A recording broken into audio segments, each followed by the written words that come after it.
demonstrate to you. Flower, flower, back. So now when you do back flower, same as the inside flower, has to be super tight on the body. Hello, welcome to my channel. Today I'm going to introduce a thrusting for a straight sword. The following with a flower, and you have to do the thrusting. How to do the thrusting, and there's many skills, details. And if you follow me, see how to grab the sword first. And when you come back, you have to set up your arm on your waist. And from the profile, you see how much I put my arm back to my waist. You see, you put your hand on the side of your waist. And you see my top is pretty flat because the next goal is go to the end and make a straight line. And from before, you can see my slow motion and fast motion. See, when you see fast motion, you can feel the power delivered through the camera. And from the front, you can see the arm is straight. Talking about carrying the sword is an extension of your punch. Now I teach you how to do the punch first. I show you how to deliver the punch to the end. Number one, I said put your arm on your waist and put your elbow all the way to the back. See, that way your body is fully straight. If you put your elbow outside, watch the line. See, it's more loose. When you're punching out, the line not going to be straight. You have to put your elbow all the way back. From this direction, you cannot even see my elbow. And number two, once you're going out, deliver the punch. Elbow touch your waist. You see the end is the target, what I want to touch. And last second turn. You see that? Last second turn. And you do not want to stop your power in the square section. You want to use your waist, use your foot, use everything to deliver to the end.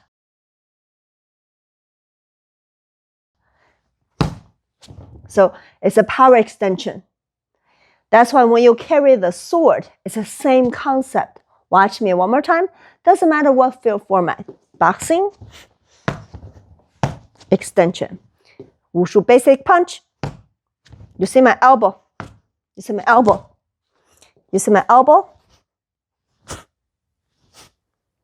While you're doing this, you see the turn your fist to the end.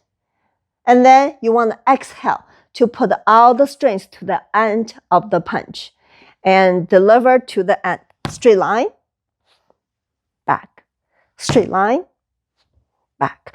While you're doing that, I want your entire body hold your center, your core, foot stay on the ground, and deliver everything to the last point. And now with the sword.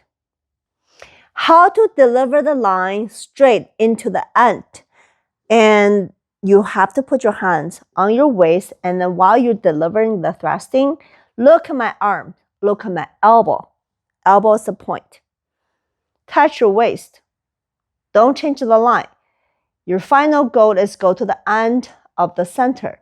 And the last second, deliver. Turn your fist. See my fist? Your hands facing up. Slowly, last second, snap. And while you're snapping, I want you to take a look at the end of the bottom of your sword, where to touch. And take a look at my handle. It's super tight on my arm. And you try to pull it. I normally tell my students, try to pull it. You have a hard time to pull it out. That's how strong you're holding your wrist. It doesn't look like I'm losing. This is a losing. Watch. And this is a tight. Normally, when I do 10 thrusting or even 1, I can make a right mark on your forearm. Right here in the center, you make a right mark over here. Tight it up. See, go back. Watch. No tight. Loose. Okay, you can see this dangling right there. And you really have to use a small muscle to control to the end and using everything you have delivered to the end of the sword. See, my entire body is toned up. It's like when you punch, but this time you're holding the sword punch. And the punch normally delivered to the end of your fist.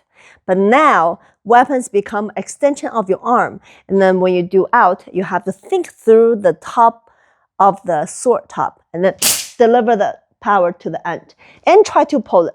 You can judge and text yourself, see if you can move yourself. If you cannot, that means you're doing something good. Also the line.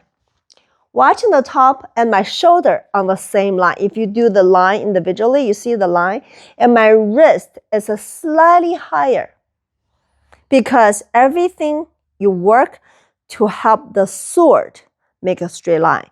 It's not making the arm and the sword in a direct straight line. Do you understand what I'm talking about? You see, shoulder, wrist, top in the same line, it's not going to work. You see, it's not going to work. Tight on your arm, the top with the shoulder on the same line. Take a look.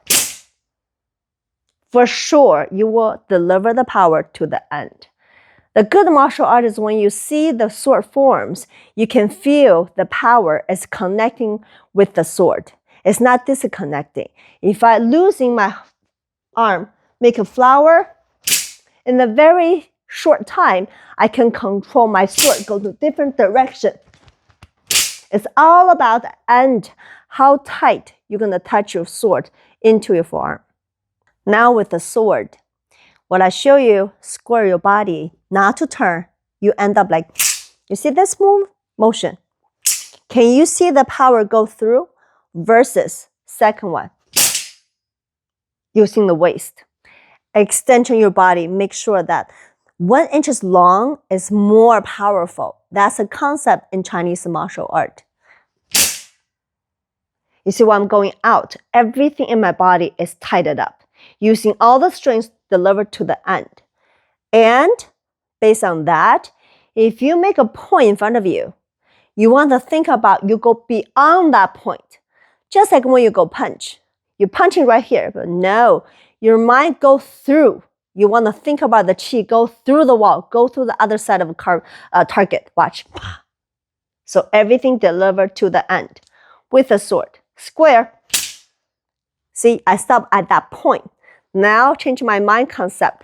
Go through that point, turn your waist, extend your arm, and deliver to the end of the sword and go through the wall. Can you see the power?